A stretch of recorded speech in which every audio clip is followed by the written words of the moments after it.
Hey, this is a Feral DPS rotation guide for PvE.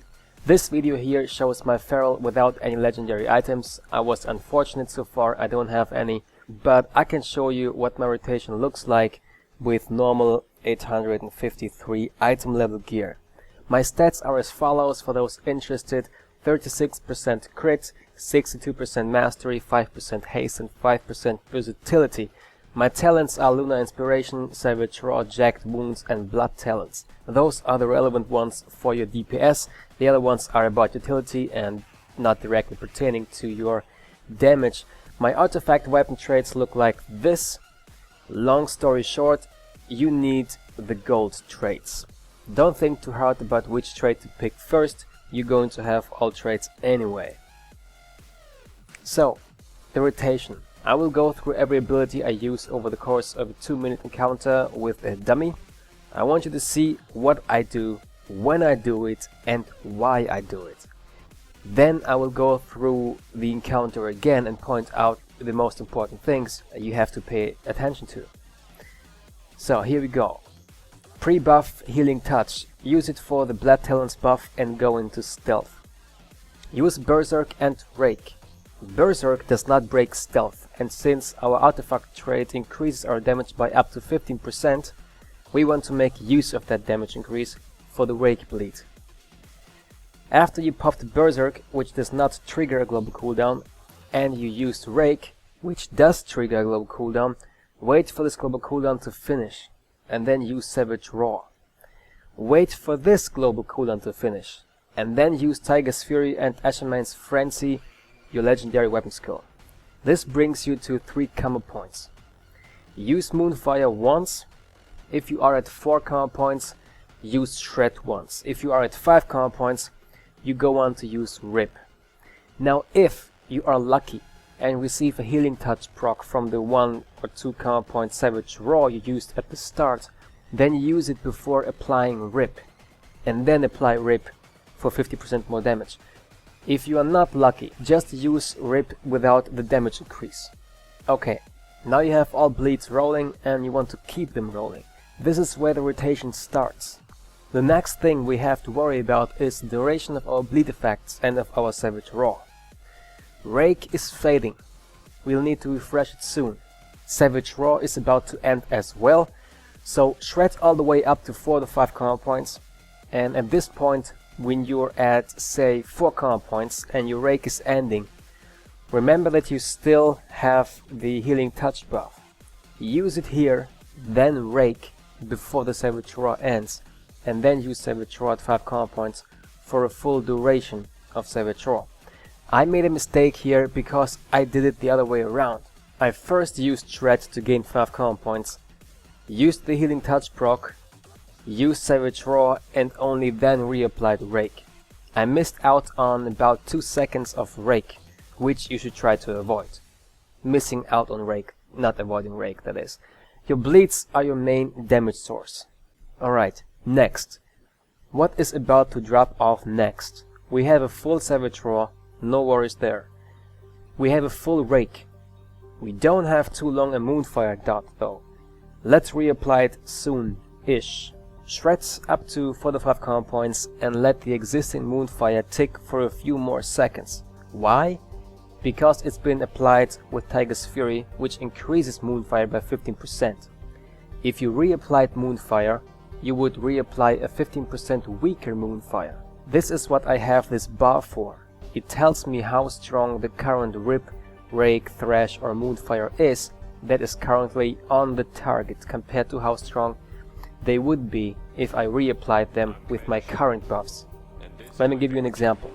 The Moonfire I applied here is 15% stronger due to the Tiger's Fury buff.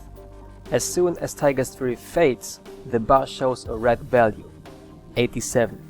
This means that using Moonfire with your current buffs would deal only 87% of the damage that the 15% increased Moonfire dot is dealing right now. If you care to know a little more, what this bar does is compare the existing dots on the current target with your current buffs. So if you have no dots on the target, it doesn't show anything. If you applied a Moonfire with Tiger's Fury and you still have the Tiger's Fury buff, it shows 100.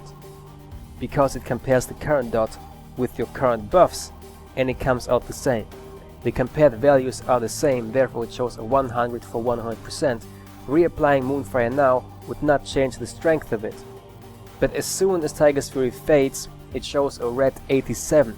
That means reapplying Moonfire now would deal only 87% of the damage that the current Moonfire is dealing.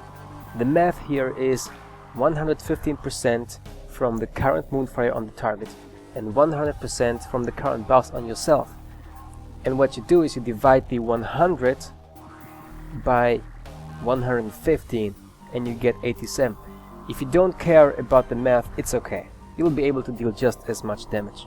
What you have to understand is that bleeds and the Moonfire dot are your friend, but they come with different strengths, and it would be careless to override a stronger dot effect with a less potent one.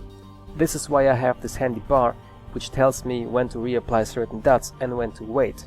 You see, the thing is, you can reapply your dots before they expire and without losing damage. If, for example, you have a 4-second Moonfire left on the target, you can cast another Moonfire and it will add the 4 seconds to the newly applied Moonfire. That's because of the pandemic mechanics in Legion. What this does is extend up to 30% of a dot's original duration when reapplying the same dot again. So Moonfire has a 14-second duration. 30% of that is 4.2 seconds. That means you get 4.2 seconds added to your next Moonfire if you cast it before the first one falls below 4.2 seconds. If you fall below the 30% value, say you refresh Moonfire at 2 seconds, you get only 2 seconds added to the next Moonfire. This is true of Rip, Rake, Moonfire and Savage Roar. I'll give you the exact refresh values in the description box. Back to the story. I let the stronger Moonfire tick for a few more seconds. Then, when I hit 100 energy, I recast it. You can see I used up the healing touch too. That's because I prepared myself for reapplying the next dot that is about to fall off, which is Rip. I waited before applying it for the same reason as with the Moonfire dot. The current Rip is a stronger version, so I waited until it almost expired and then refreshed it. However, since I'm sitting at 100 energy and I have a clear casting proc and Rake is also about to expire soon, I chose to refresh Rake first, and after that I refreshed Rip. The rotation starts all over again. I'm building up karma points with Shred until I have 45 karma points. I then wait and pull energy. I refresh Savage Roar when I hit 100 energy and then Moonfire when it's below 4 seconds. Then I shred my way up to 45 karma points once more, and just when I'm about to reapply Rake, I can do something better. This is where the rotation is slightly different for druids who are not night elves. Me, because my druid is a night elf, I do the following. First, I see that Tiger's Fury is ready again. Now I can increase my next Rake's damage by 15%. But because I'm a night elf, I can also use Shadow Melt and increase the damage of the next Rake by an additional 100%. Plus, I also got the Blood Talents buff on myself, so that's a lot of incoming damage. I use Tiger's Fury, Shadow Melt and Rake in the same global cooldown. I now have a very strong Rake active. Then I continue with my normal rotation and reapply Rip and then Moonfire too because it's a stronger one. Again, I build up karma points with Shred until I have 4 or 5. The next thing to refresh is Rake, but I have to wait and let it expire because it's much stronger. At this point, mind you, everything looks just fine. All dots are up, Savage Roar is up, you have 5 karma points, there is nothing to worry about and you're about to hit 100 energy. What to do with it? Maybe use Ferocious Bite? No, don't. This is a tempting moment, but let me tell you, Ferocious Bite doesn't deal that much damage, and more importantly, it will screw up your rotation. Using Ferocious Bite here would throw me back, because right now your dots are up for about 7 seconds, which means they're going to expire nearly at the same time. Savage Roar is going to expire 5 seconds after that too. That's quite a lot of buffs and debuffs to manage, and you need the energy for it. I decided to pull my energy and refresh Savage Roar because reapplying Rip would decrease my damage. So Savage Roar is the better alternative, even though it still has more than 10 seconds remaining. Then I shred up to 4 to 5 command points, again mix in a Moonfire and use up the Healing Touch proc for increased bleed damage on the next Rip and Rake. Everything starts over again. You shred for command points. If you don't have enough command points and you need to refresh Rake, you can throw in a Moonfire even if it's not expiring. That way you don't consume the Blood Talents buff which you need for Rip. The rest of my dummy damage follows the same pattern. Generally, you have to be far-seeing. You have to anticipate what's to expire next and how strong the effect is that is going to expire. Keeping track of your dots is key to your damage. Now, some other things you may want to pay attention to are the following. Let me go back and point them out. Use Rip and Rake only together with Blood Talents. Using them without Blood Talents decreases your DPS unnecessarily. In this connection, be aware that you can use Moonfire as a filler to avoid consuming Blood Talents with Shred. For example, you somehow got only 3 command points, but you need to refresh Rake. But Rake doesn't give you 2 command points because it doesn't crit. You're at 4 command points and 1 Blood Talent stack, which you don't want to consume with Shred. So you use Moonfire. You can even override a stronger Moonfire in this case. It's more important to keep your bleeds up as strong as possible than to have a 15% increased Moonfire. Use Ashamane's Frenzy only with Tiger's Fury and Blood Talents. It's a very strong bleed effect. It would be a shame to waste its damage potential by not having necessary buffs. Use Shadow Melt if you have it combined with Tiger's Fury, Blood Talents and Rake as I did here. It's a significant damage increase. And probably the best advice: pull energy before using Rip. It sounds simple enough. The reason why is far more severe.